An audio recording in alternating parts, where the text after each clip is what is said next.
আবুল খায়ের আখতার রহমাতুল্লাহি আলাইহি বলেন, আমি ঘুমিয়ে পড়লাম। ঘুমের ঘরের মধ্যে স্বপ্ন দেখি আল্লাহর রাসূল আমার দিকে আসতেছেন। ডানে আবু বকর, বামে উমর, আগে আগে হযরতে আলী রাদিয়াল্লাহু তাআলা আনহু। দূরে আয়েশা বলেন, আলী রাদিয়াল্লাহু তাআলা আনহু দূরে আয়েশা আমাকে একটা ধাক্কা দিয়ে বললেন, কুম, দাঁড়া, কদ জাআ রাসূলুল্লাহ, আল্লাহর রাসূল আসতেছে। বলুন না সুবহানাল্লাহ। হযরতে আবুল খায়ের আখতার রহমাতুল্লাহি আলাইহি বলেন, আমি যখন হজ করতে যাই মদিনাতুল মুনাওয়ারায় 5 দিন ছিলাম। আমার কাছে কোনো টাকা নাই, আমার কাছে কোনো পয়সা নাই। 5 দিন আমি আমার মুখের মধ্যে কোনো খাবারের স্বাদ গ্রহণ করি নাই। আমি বড় ক্ষুধার্ত।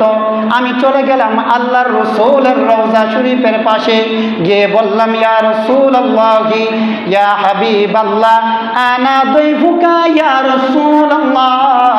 আই আল্লাহর রাসূল, আমি বড় ক্ষুধার্ত। 5 দিন ধরে কোনো খাবার খাই না। 5 দিন ধরে আমার জিহ্বা কোনো খাবারের স্বাদ গ্রহণ করেন নাই। রাসূলুল্লাহর কাছে কান্নাকাটি করে, রোনাজারি করে আবুল খায়ের আখতার রহমাতুল্লাহি আলাইহি ঘুমায়া পড়েন।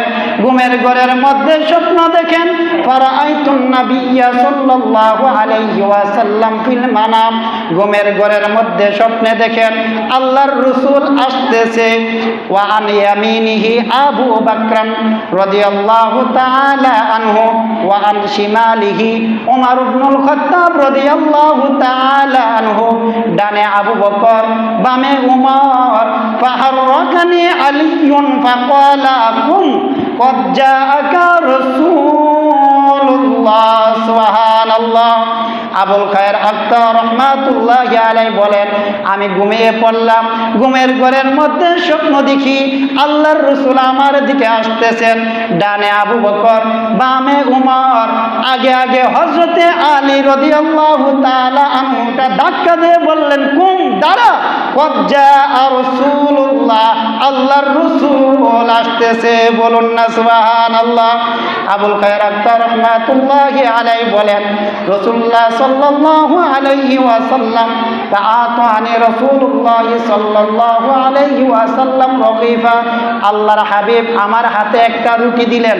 এমন মজার রুটি, এমন গ্রানের রুটি, এমন সুস্বাদু রুটি আমি জীবনে আর কখনো খাই নাই। আমি প্রচণ্ড ক্ষুধার্ত। স্বপ্নের মধ্যে খেতে শুরু করে দিলাম। রুটিটা খেতে খেতে যখন অর্ধেক হয়ে গেল, আমার ঘুম ভেঙে যায়। ঘুম ভেঙে যাওয়ার পরে আমি দেখি আল্লাহর হাবিব যে রুটিটা দিয়েছেন, বাকি অর্ধেক অংশ আমার হাতের মধ্যে রয়ে গিয়েছে। বলুন না সুবহানাল্লাহ।